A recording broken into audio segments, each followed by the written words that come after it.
This is interesting. Okay.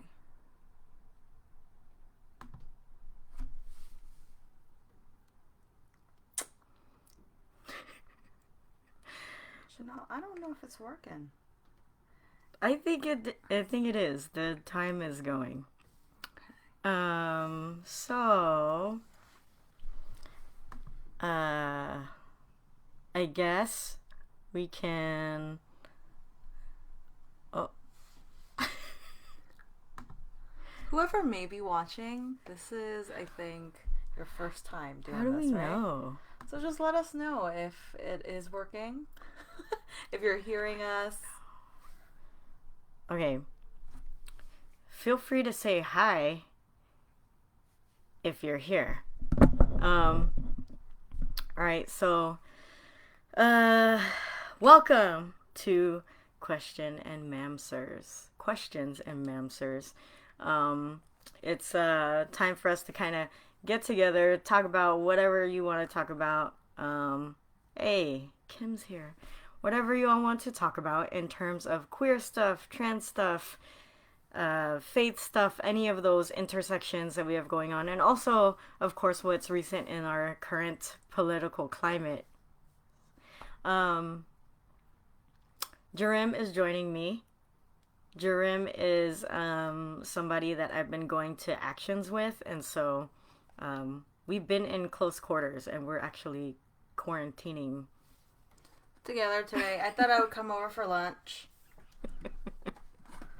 So, I think today we were going to talk a little bit about Tony McDade and how, I guess, what that means for the LGBTQ community in general, what it means for us as Asian Americans, and what it means for us as people who are in solidarity and uplifting Black Lives Matter, Black Power, Black Liberation, Black Resistance.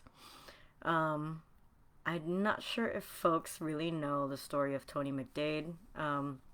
But briefly, Tony McDade is a Black trans man that was shot by police in Tallahassee, Florida. They accused him of being armed with a weapon, and also being accused as part of a stabbing. And so, yeah, it's a story that's not getting as much traction, as much attention as other stories during this time. We know that Black trans folks have been murdered, have been abused, have been harassed and discriminated against for a long time. The trans community in general, more so the Black trans community. And so I wanted to kind of give us an opportunity to talk about that, to talk about him, to talk about Tony McDade, to talk about what it means, as I said, for us. I also want to let you all know that if you want to leave comments as part of our conversation here, that's probably where you're going to put the questions to our mamsers. And then if you want to confidentially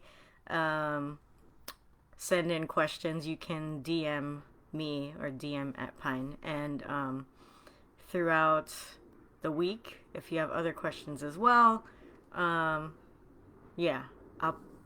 pick them up here and we'll talk about them here for next week.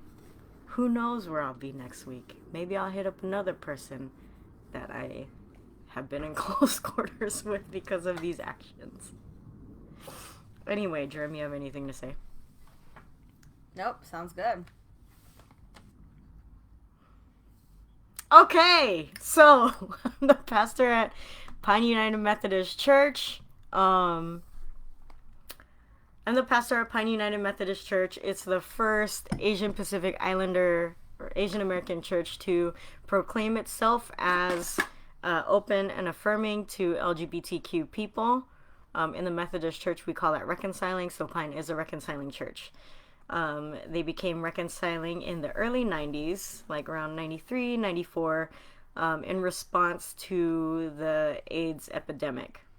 we had some church members who were involved in healthcare at that time, and were noticing how, I guess, folks with AIDS were being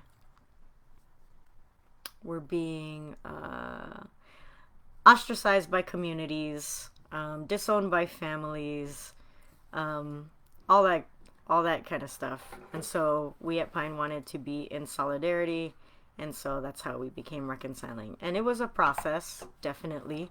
There were some folks who weren't into it. There were folks who were supportive from the get-go, and there were also LGBTQ folks in Pine's congregation at that time. And I can only imagine how both difficult and probably uplifting that process can be. I've been around churches that have been in the beginning stages of becoming reconciling, like they had voted on becoming reconciling, and then the process from then on, like what happens next. And it's been a weird experience for me, being in those spaces, because it's easy to become tokenized. It's an interesting thing of wanting to lift up the voices of folks who are marginalized, of folks whose voices are not usually in the center. At the same time, it is a lot of emotional burden. It's a lot of mental work to constantly have to advocate for yourself, and constantly having to course correct. Yeah. Jorim, have you had experience with even accepting churches being, like, struggling through that?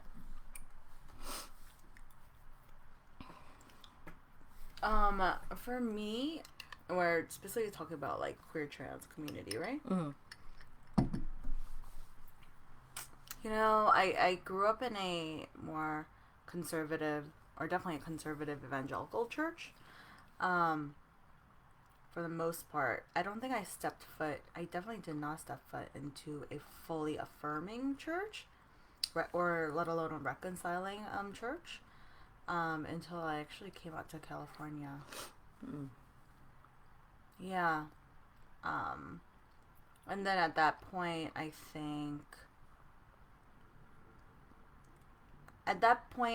was just burned out by church, and also burned by church from various levels. So I wasn't like, I didn't see all their inner workings as a member, so I don't know about that. Mm-hmm.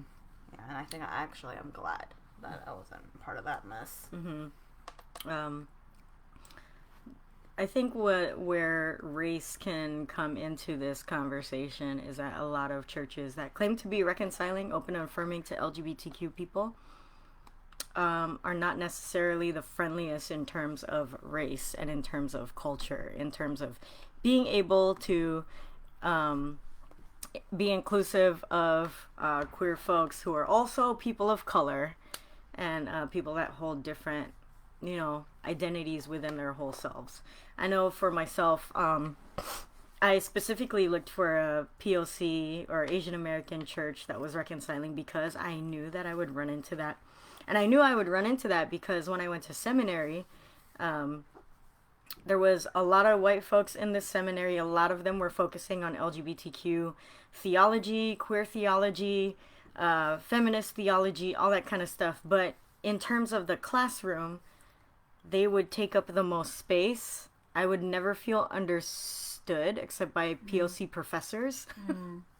And sometimes I would say something in class, and then a white person would say pretty much the same thing, and then it would be heard by the whole class. I don't understand what that is, and so because of those dynamics, I just needed a church that would at least understand what it is to not be white. Can I ask a quick thing? So I'm totally eating lunch, like I said, but also I don't know how much this mic picks up. If y'all feel like I'm chewing too loud and or I should just stop chewing, just comment, because I won't know until you guys say something. That was it. Sorry. No, that's fine. Again, if you have if you have questions, or and you want to be anonymous, then you can DM me, or DM the Pine? I think Pine.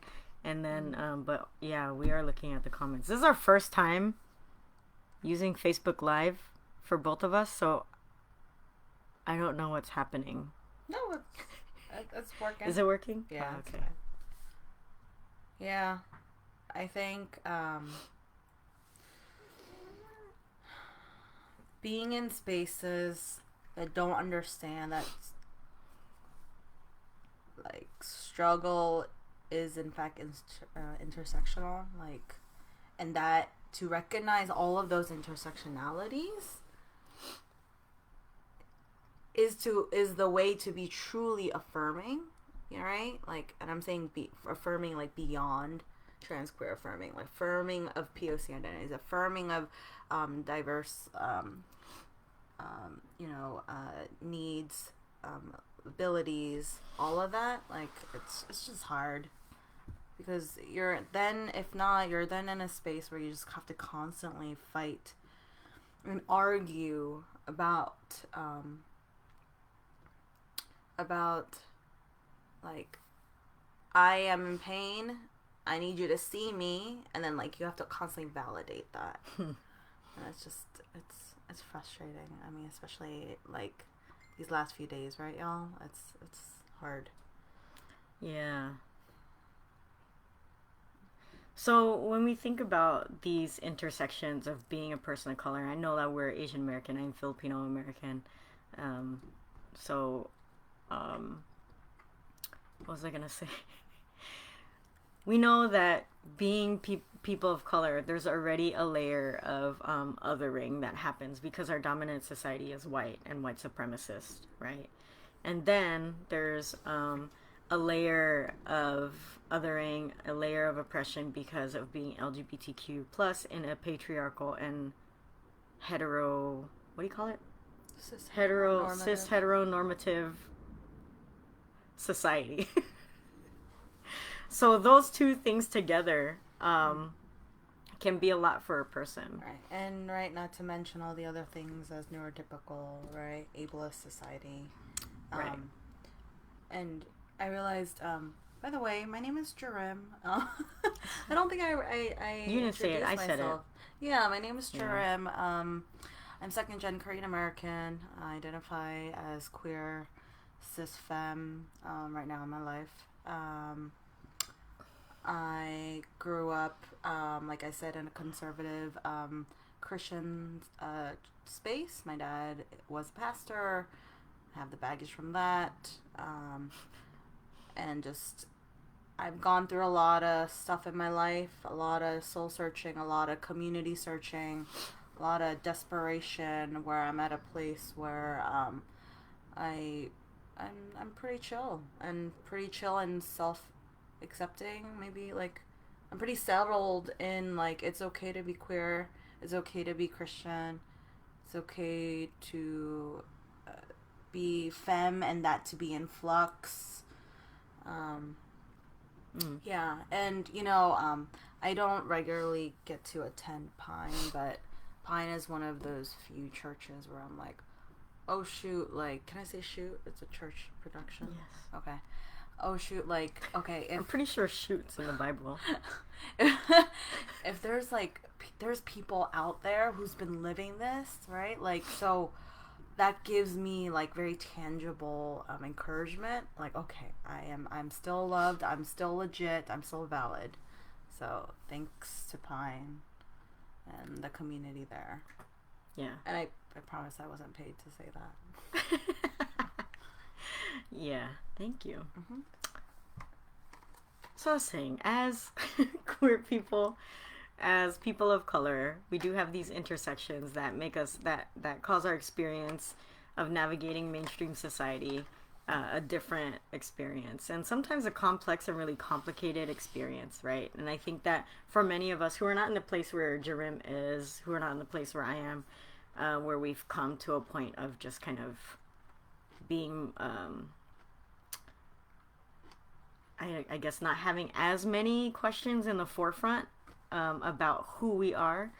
We know that other folks have those questions, and we want to be able to journey with folks that have those questions. Right. And we want to be able to be community with folks who just need I don't know, people to be with. right? Because it wasn't, right? Like, I think for you and definitely for me, it wasn't always the case. It was not always the case. It was because I found, by the, luck of the draw or whatever the saying is, like, I was able to find people somehow.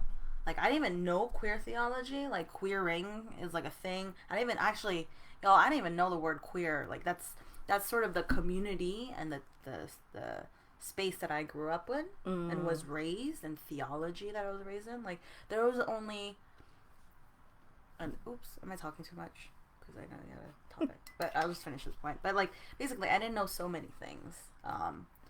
I almost feel like it's just luck, which is frustrating, right? Luck that I was able to find people who very openly said these things, right? And I just happened to be in a place where I can search them out, I don't know if accept is the right word, but just connect with those things. Mm-hmm. Right. I think for myself, even being previously in a congregation where folks were accepting, like, there would be times when we'd have reconciling Sunday or reconciling month, and then someone would bring their white friend who would kind of get mad at me for calling myself queer, and the racism that's involved in that just was never recognized. Why were they? Because they were like, don't use that word queer, it's a derogatory term. I was beaten up, with that term yelled at me, la la la la la la. Yeah. He wasn't that much older. I mean, you could say he's from a different generation. However, that triggered a lot of stuff in me, because how often are people of color named by white people historically? I like to be able to self-identify and call myself what I want to call myself and align with who I want to align with, especially politically, especially in terms of community. So even within the queer community, there's a lot of racism there. That happens in microaggressions and can also manifest in other ways as well, right? So that really bothers me that we do experience in the queer community. There's white supremacy there as well. And what does that mean for us as people of color, queer people of color? I think, especially for Asian Americans, I think we need to stop seeing ourselves as other and as co-conspirators with other people of color that are fighting against white supremacy. Because we experience white supremacy, We don't experience it the same way as Black folks. We don't experience it the same way as Latinx folks. But we still experience it, and we still need to unite against it. And I would imagine, like, East Asians, right, like me, we don't experience it the same way as y'all folk. Yes. Y'all Asians. Yeah. It's a very different experience. I get annoyed at the statistics that say, like, this is Asian American, because it doesn't reflect my reality most of the time, and most of my community and what I grew up with. Yeah. Anyway, so within the Asian American community, you have a lot of diversity. You have a lot of differences in experiences. You also have a lot of differences in how people identify and in how people align, right? Align with one another, like, politically and as community. Yeah. And I think that it's okay. We can still unite in the midst of our diversity, right? We could still unite in the midst of all of that difference. Yeah. Yeah. But I think it's important that we remember the enemy. There are things that we might replicate and perpetuate because we were raised in a society where we have to navigate white supremacy, where we have to navigate capitalism, where we have to navigate all of these things, right? And so because of that, we perpetuate some of these oppressive things. But we ourselves, we are not the enemy. Systemically, the enemy are these systems, right? The things that create homophobia, the things that create transphobia, the things that make it hard for trans people and people of color and trans people of color to have their basic needs met, to have living wages, to have food, to have shelter, to have health care, and to just be safe, to be able to walk in the streets and be able to exist, right, without that fear. There's applause emojis in the comments. I always want to do this. Can I read people's names and say hi? I mean, you can if you want. I'm gonna use my platform and say hi, Jisoo. Brianna, Kim, whoever else hasn't commented. Sorry. Thank you. Comment if you want your name to be on this live. So in regards to Tony McDade and standing up for him, we have to recognize that some news outlets, when the news first came out, were misgendering him, right?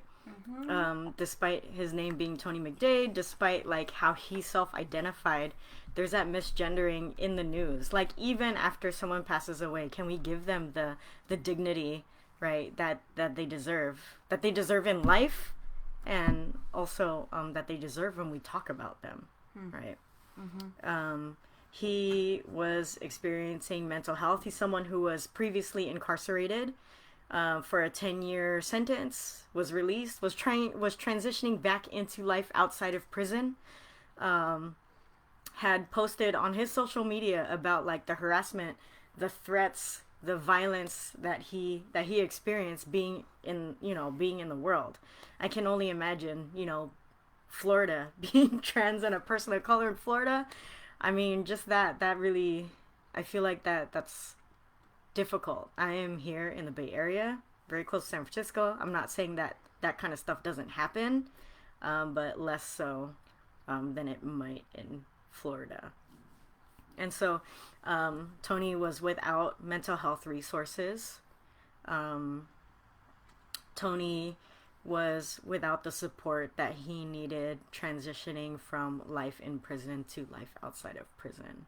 And also Tony was not protected by the people who were abusing and the people who were threatening him and making him feel like he had to respond in those ways. There are a lot of layers to Tony's story, and I only know what I know through reading articles about him. Yeah.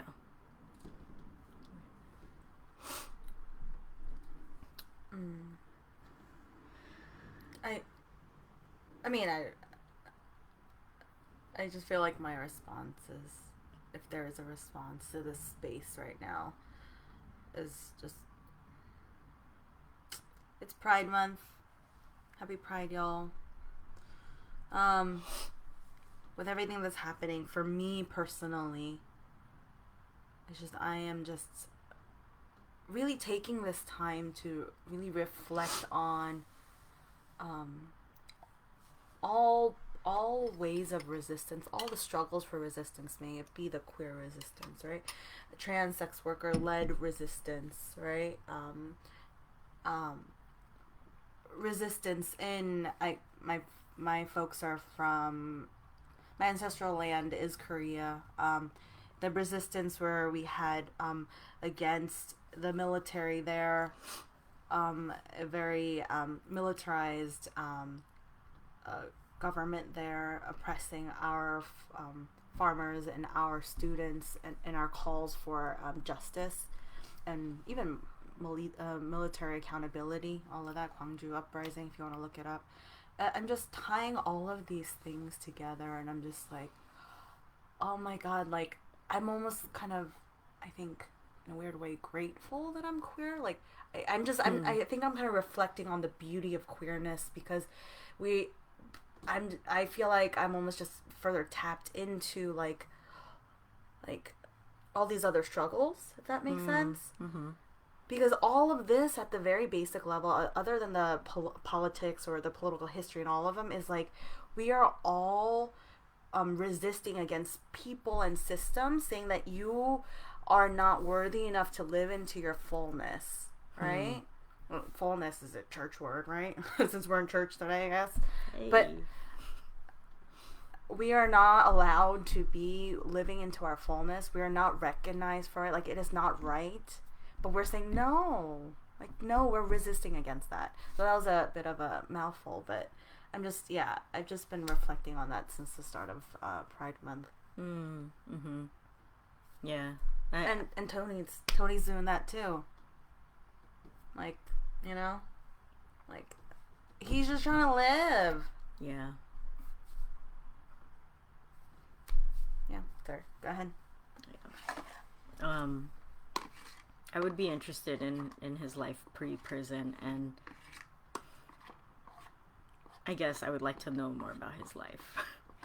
I think what I resonate with you in the sense of like I really like being queer because it causes me to ask certain questions that I know I would not ask of myself, or be self-reflective about if I were not queer. And if I were not non-binary trans, I would also have other questions that I would not talk about, like things that I would take for granted. It sucks that I have to self-reflect because most of the time it's like oppressive situations and microaggressions that make me have to reflect, like, why don't I fit in this place? Is that what that person said to me, or how that person treated me? Is it because I'm a person of color? Because I'm not a cis dude? Is it because, I present, whatever that means, as queer? Is it, like, there's so many layers around this thing. Except for that one time when I was in Berkeley and someone drove by me and my friends and called us chink. I knew exactly what that was about. It's these microaggressions that I don't know what they're about. And those are the things that make me have to, like, really look within. I think the valuable thing also of being queer and not fitting into the norm of society or dominant society is that we get to unite with those who also don't fit in dominant society. We get to see our similarities, and not in a sense where we're equating things, and not in a sense where we're overshadowing other people's struggles. We're finding commonalities in a way that will unite us, in a way that will strengthen our movements, in a way that builds solidarity, in a way that compels us towards action. So I hope that we, especially we as Asian Americans, who I view East Asian Americans as doing a lot of, like, I will never experience this, I will never do that. Yes, our experiences are different, but historically we have also had some experiences that are like that. And people in our homeland, I call the Philippines my homeland, people in the homeland are experiencing those same things. Right now, we are lifting up the voices of Black folk. Right now, today specifically, we want to raise up the voices, the people who are, folks who are Black and folks who are trans, right? At the same time, that doesn't mean that we shouldn't spend time making these kind of connections. That's vital for us. And that's vital for us in being able to talk with people who still need to get on board. That's vital for us in being able to talk with our families, our relatives, to be able to make these connections, yeah. Wonder if folks have any questions or, like, things that y'all are reflecting on. Yeah. Oh, you can have questions throughout this entire thing. It's totally fine. It's not interrupting. Yeah. I think we're just talking because we don't have questions yet. Okay. Were you going to say something? You can. Excuse me. Can y'all comment if you just heard that Janelle's burp? That'd be funny. I'm curious if the mic picked that up. Yeah. Oh gosh. It's I feel like it's just been, like everybody, it's just extra tough. Yeah. It's been an extra reflective time.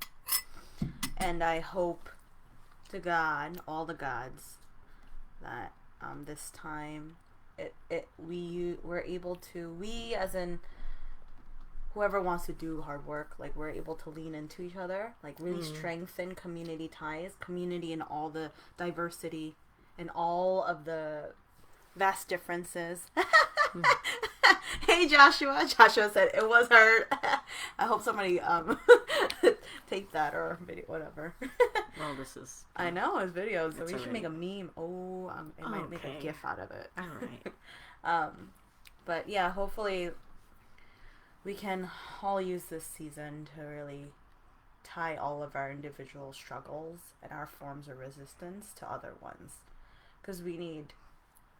The empire is real, and it's so strategic, and it's so in control of so many resources. Like, we need to be united. We need a united front, and we need to be able to show up for each other.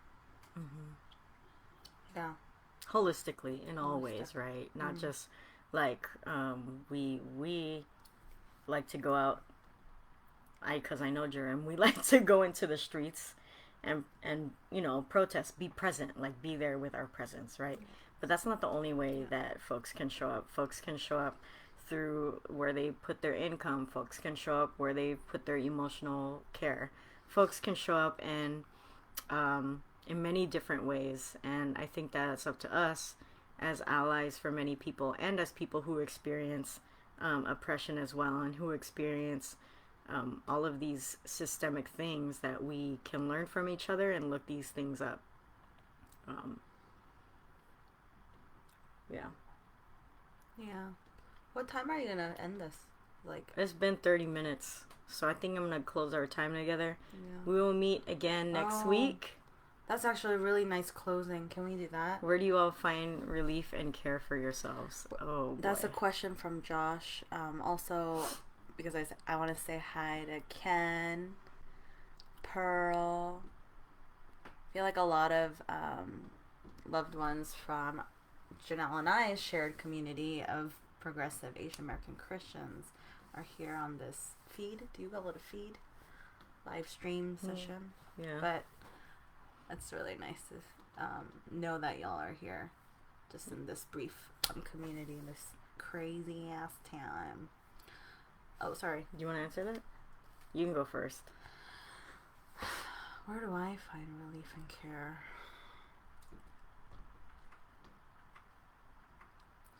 I wasn't able to for a while, for especially the last week and a half, 2 weeks. But that's been like ongoing. I think it came, let's see. So another friend of ours, right? We attended a protest together. And then because we're there, like it's just, we were quarantining together. Yeah. So that friend also, like, we all slept over at Janelle's place. And that friend and I, we slept, and we both happened to wake up early because, right, anxiety is real and our busy minds during this time is very real. We woke up super early, so then we went to the beach, and then we ended up having donuts and pastries on the beach, and we were just in silence. And that, I think, was the first time in a long while that I was able to find some kind of relief and care. But the interesting thing is that, like, it wasn't planned, and also it was kind of forced, meaning I was exhausted that I couldn't walk the beach. You know what I mean? Like, I had to just sit, and I was too tired to talk, so I was just staring at the ocean.